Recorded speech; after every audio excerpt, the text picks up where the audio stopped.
Ça y est, c'est officiel, Irving Cardona est la nouvelle recrue de l'AS Saint-Étienne. Le joueur arrive en provenance d'Augsbourg jusqu'à la fin de la saison pour réussir l'objectif de l'AS Saint-Étienne, celui de monter en Ligue 1, un nouvel élément offensif, un joueur qui pourrait être très très important dans cette course à la montée. En tout cas, bienvenue Irving Cardona.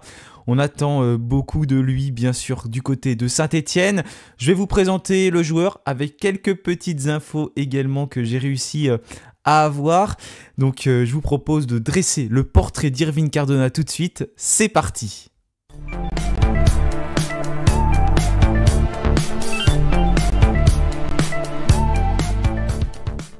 Alors, il faut tout d'abord savoir que Irving Cardona, il a déjà été pisté par l'AS Saint-Étienne la saison dernière. En janvier 2023, finalement le club n'a pas pu faire venir le joueur qui s'est engagé avec Augsbourg jusqu'en 2027. Du coup, on a fait d'autres joueurs comme par exemple Charbonnier, Nielsen Kunku, Kader Bamba. En fait, le joueur, il n'était pas fermé à l'idée de venir à Saint-Étienne. Ce n'était pas du tout ça la raison. D'après les infos que j'ai eues, seulement les contacts étaient déjà beaucoup plus avancés avec Augsbourg, qui l'avait déjà sollicité plusieurs mois auparavant, parce que c'était compliqué du côté de Brest pour Irving Cardona. Mais le club, donc Saint-Étienne, a gardé contact avec le joueur jusqu'au dernier moment. Donc même si on savait qu'il allait aller à Augsbourg, les dirigeants stéphanois sont restés proches de Cardona, ont essayé de le faire venir, l'ont sollicité. Ça ne l'a pas laissé insensible, bien évidemment, Cardona. Mais il s'est engagé avec Augsbourg parce qu'il avait déjà un accord et bien sûr il n'a pas voulu revenir là-dessus, mais pour ce choix qu'il a fait aujourd'hui donc de venir à Saint-Étienne, ce qui s'est passé il y a un an, ça a également pesé bien évidemment dans la balance et ça l'a décidé à venir à Saint-Étienne parce qu'il n'y avait pas que les Verts qui étaient intéressés par le joueur, il y avait également deux clubs de Ligue 1 qui jouent le maintien qui étaient intéressés par Cardona. Donc, si on s'intéresse plus au joueur, à sa carrière, on va la retracer. Irving Cardona, il a commencé son parcours professionnel à l'AS Monaco en 2012, en provenance de l'US Le Pontet. Donc, durant sa carrière, il a eu des moments forts. Par exemple, la victoire en Coupe Gambardella en 2016.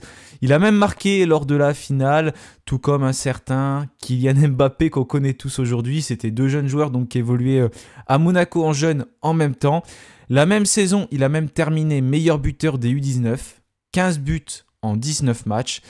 Après avoir signé son premier contrat professionnel en 2016, il a évolué avec l'équipe réserve monégasque, inscrivant même un triplé face à l'OGC Nice. Il y avait une victoire éclatante des monégasques à cette époque-là, donc c'était la réserve sur le score de 8-0 donc dans ce derby.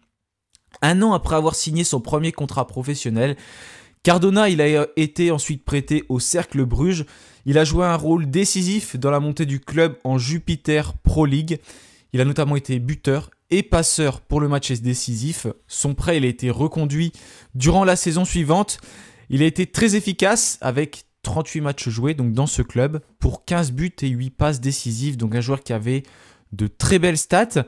Ensuite, en août 2019, il a rejoint le Stade Brestois où il a connu une première demi-saison prometteuse qui a malheureusement été écourtée à cause de la crise du Covid-19 et sa progression, il l'a confirmé la saison suivante en 2020-2021. Il a même été élu meilleur joueur de Ligue 1 durant le mois de novembre 2020. Lors de cette première partie de saison, il a inscrit 5 buts et délivré une passe décisive. Qui était son entraîneur à ce moment-là? On le connaît très bien côté stéphanois, bien évidemment, puisque c'est Olivier Dalloglio. C'est d'ailleurs pas le seul nouveau stéphanois donc qu'il a connu, puisqu'à cette époque-là, du côté de Brest, il formait notamment un bon duo avec Gaëtan Charbonnier. Et au poste de gardien de but, c'était Gauthier Larsonneur. Donc il arrive dans un effectif qu'il connaît bien du côté de Saint-Étienne. Olivier Dalloglio, donc à cette époque, il avait déclaré à son sujet, il amène beaucoup de choses, de l'intensité, de course, son endurance.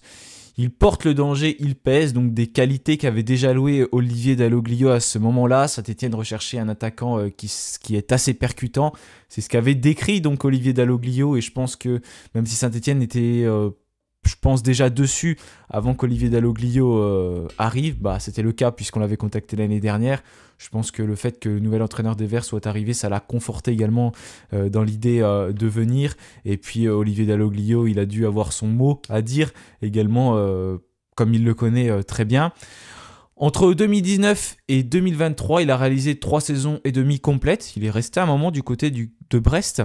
Il était positionné surtout en tant qu'avant-centre. Il a inscrit 19 buts et délivré 7 passes décisives sous les couleurs du club breton. Le 18 janvier 2023, il quitte son club pour rejoindre donc Augsbourg.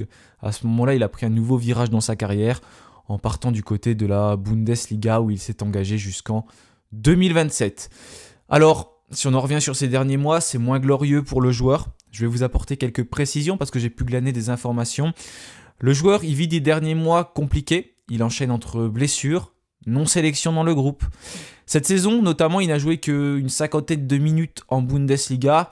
Et depuis le 7 octobre dernier, il n'a même plus joué du tout avec l'équipe première. Avec la réserve d'Augsbourg, c'est pas forcément plus glorieux puisqu'il a joué au total environ 150 minutes de jeu, ce qui n'est pas du tout énorme. Il a tout de même disputé 309 minutes lors de la seconde partie de saison dernière. Cependant, il n'a pris part en tout qu'à 13 rencontres et n'a jamais joué plus de 50 minutes sur un match. La seule fois où il a vraiment eu l'occasion de s'exprimer, c'était contre le Bayern de Munich la saison passée. Il est entré durant la seconde mi-temps, il a joué 45 minutes, son équipe perdait sur un gros score à ce moment-là et pourtant Irving Cardona il a été décisif par 2 fois. Il est entré durant 45 minutes, a inscrit un but et a même provoqué un penalty faisant donc office de passe décisive, donc des belles stats pour ce match contre le Bayern Munich en plus. Un fait important à noter, c'est que lors de son arrivée à Augsbourg, Augsbourg avait un jeune entraîneur. Ce dernier avait donc un manque d'expérience. Le club était sous pression d'une potentielle relégation. Ne sachant pas vraiment comment s'y prendre, il a fait quelques changements assez aléatoires. Ces changements, ils ont conduit à son limogeage. Au bout de 8 mois, Augsbourg a un nouvel entraîneur, là depuis octobre. Mais cet été, donc l'ancien entraîneur, le jeune, a recruté 3 attaquants supplémentaires. Par conséquent, il y a une forte concurrence avec 6 attaquants centraux, pas facile pour Cardona. Donc le fait qu'il ne joue pas, ça s'explique pas que par des blessures, parce que j'ai regardé notamment sur Transfermarkt, c'est pas très long. L'année dernière, il avait une blessure plus longue au pied. Là, ça avait duré pendant 39 jours. D'ailleurs, je peux vous apporter une petite anecdote sur cette blessure. C'était lors de son premier match contre Dortmund. Le joueur, il a été touché au pied une vingtaine de minutes après son entrée en jeu. Il a dû sortir, ils lui ont fait 4 points de suture à vif, du coup sur le banc de touche ensuite. Il est rentré en jeu, il a fini le match, il a même fait une belle partie. Donc ça montre aussi ce côté combatif, guerrier de Cardona, parce que c'est pas facile de jouer comme ça avec une plaie, un simple pansement et 4 points de suture. Donc voilà, déjà ça montre que c'est un joueur qui se bat, qui mouille le maillot. Donc ça c'est un bon point pour Cardona. Donc il y a eu cette forte concurrence qui s'est donc enchaînée avec ces 6 attaquants centraux. Et le nouveau coach qui est ensuite arrivé, il a élaboré une hiérarchie en privilégiant d'abord les avant-centres qui avaient donc l'habitude de jouer en Bundesliga ou les plus anciens du club d'Augsbourg, ce qui a donc conduit à mettre un peu Cardona sur le banc. Et bien évidemment, ça fait un peu cogiter dans la tête, ça fait douter. Et le joueur, il avait envie d'un nouveau départ, de trouver un nouveau challenge, autre chose pour se remettre la tête à l'endroit. Et il a très envie de venir à Saint-Étienne. C'est quelque chose qu'il a envie de faire, tout comme son entourage. Tout le monde est intéressé par ce club. C'est une famille qui est passionnée du football et rejoindre l'AS Saint-Étienne, pour eux, c'est une très belle chose pour connaître un nouveau rebond dans la carrière d'Irving Cardona. En tout cas, nous, on l'espère qu'il va pouvoir apporter son expérience à Saint-Étienne, parce que c'est un joueur qui a un gros potentiel, ça on le sait. On l'a vu notamment lors de ses saisons précédentes, même à Monaco en jeune, à Brest, à Bruges, comme je vous l'ai dit tout à l'heure. C'est un joueur qui avait des belles stats, qui marquait de la tête, qui était très à l'aise. D'ailleurs, en plus, il avait fait une très belle préparation estivale où il avait marqué un triplé, il avait marqué des buts de la tête. Bon, ensuite, il a très peu rejoué, donc forcément, dans la tête, ça n'aide pas, pour ce joueur. Voilà pour ce que je pouvais vous dire concernant Cardona. Ça avait été plus compliqué pour lui du côté de Brest l'année dernière, il y a 2 ans. ans, lorsque Olivier Dalloglio était arrivé. C'est un joueur qui est très polyvalent, qui peut jouer sur les côtés, qui peut jouer en tant qu'avant-centre, mais il y a quand même eu des désaccords un peu avec Michel Derzakarian. Ça n'a pas été facile pour lui, où il a un peu perdu sa place, il était plus seul en pointe. Voilà, c'était compliqué pour lui d'aligner correctement, il comprenait pas certains choix. Parce que Michel Derzakarian, c'est un coach qui a de la poigne. Il faut de la poigne, hein, bien évidemment, pour les coachs, mais ça n'a pas forcément bien marché. D'ailleurs, il avait fait une interview pour l'équipe en août dernier. Il avait déclaré les 2 premières saisons étaient assez bonnes. J'ai joué 90% des matchs, puis plus rien. Durant ces 2 premières saisons, c'est quand il y avait Olivier Dalloglio. Après, peut-être que je ne faisais pas ce que le coach attendait de moi. C'est vrai qu'il y a eu un problème avec lui. Il n'y avait pas de discussion. J'étais mis de côté. Peu importe ce que je faisais, ça ne changeait rien. J'ai certainement eu un manque de régularité, parfois même aux entraînements. Mais j'ai toujours essayé de faire du mieux possible pour le groupe, pour l'équipe. Je n'ai pas cette réputation d'être un joueur nonchalant qui s'en fout. Je suis quelqu'un qui donne tout, qui ne lâche pas à la fin. J'ai travaillé pour moi, seulement pour moi, afin d'être prêt pour mon prochain projet. Voilà, concernant le joueur, j'imagine qu'il va jouer en tant qu'avant-centre à Saint-Etienne, mais s'il doit jouer sur un côté, il va être à l'écoute du coach. Il n'y a aucun problème, le concernant là-dessus. Il peut jouer partout, mais nous on l'attend surtout en tant qu'avant-centre à Saint-Etienne. On a un petit problème, c'est un peu compliqué ces derniers temps, et avec cette arrivée de Cardona, ça peut être bien. Ça va être un nouveau profil pour les Verts.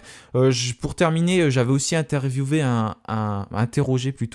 supporter d'Augsbourg. Je vous en avais parlé dans ma dernière vidéo actualité. Je vais vous redire ce qui m'a été dit. Depuis son arrivée, il n'a pas vraiment réussi à s'imposer, même avec le nouvel entraîneur. Il est certes relativement rapide, mais il n'a pas grand-chose qui le distingue vraiment. À mon avis, c'est un joueur moyen, mais pas mauvais. Si on lui fait confiance, il pourrait certainement réaliser de bonnes performances. En fait, il n'a pas été souvent blessé, seulement de petites choses. Autre point important, il a toujours joué sur les côtés, donc chez eux à Augsbourg, pas au centre. Lors des matchs amicaux, il a marqué pas mal de buts de la tête. Donc voilà, ça résume un peu ce que je vous ai dit. C'est un supporter d'Augsbourg qui m'a déclaré ça. Voilà, faut pas tout écouter ce qui a été dit, bien évidemment, hein. C'est son avis à lui. Mais en tout cas, c'était assez détaillé, donc il va sûrement pas regarder cette vidéo, mais je le remercie pour son avis. Donc en tout cas, c'est un profil pour moi qui est intéressant pour Saint-Etienne, pour conclure rapidement. Et ce qui me fait un peu peur, voilà, c'est le fait qu'il n'a pas trop joué ces derniers mois. Mais bon, en tout cas, j'espère que de son côté, il a été sérieux, qu'il a bossé. Mais voilà, j'en doute pas. C'est un joueur qui a l'air pleinement investi. En tout cas, je lui souhaite plein de réussite de Saint-Etienne. J'espère qu'on va l'aider à rebondir et surtout qu'il va nous aider dans notre projet de monter en Ligue 1, parce que ça pourrait être magnifique pour lui et pour nous de monter en Ligue 1. En tout cas, c'est tout ce que j'attends de lui, qu'il nous aide dans cette montée. Il va falloir des joueurs qui lui donnent des ballons également, bien évidemment. Mais en tout cas, plein de bonnes choses pour Cardona et plein de bonnes choses, bien évidemment, pour l'AS Saint-Etienne, parce que nous, on regarde du côté de notre club et je suis content de son arrivée parce que c'est un profil qui est très très intéressant. Mais voilà, la seule chose qui me fait un peu peur, c'est le fait qu'il a très peu joué. Mais on espère que ça va passer. On croise les doigts pour que tout fonctionne très bien du côté de Saint-Etienne. Voilà, merci à tous d'avoir regardé cette vidéo. J'espère que vous avez appris des choses sur Cardona.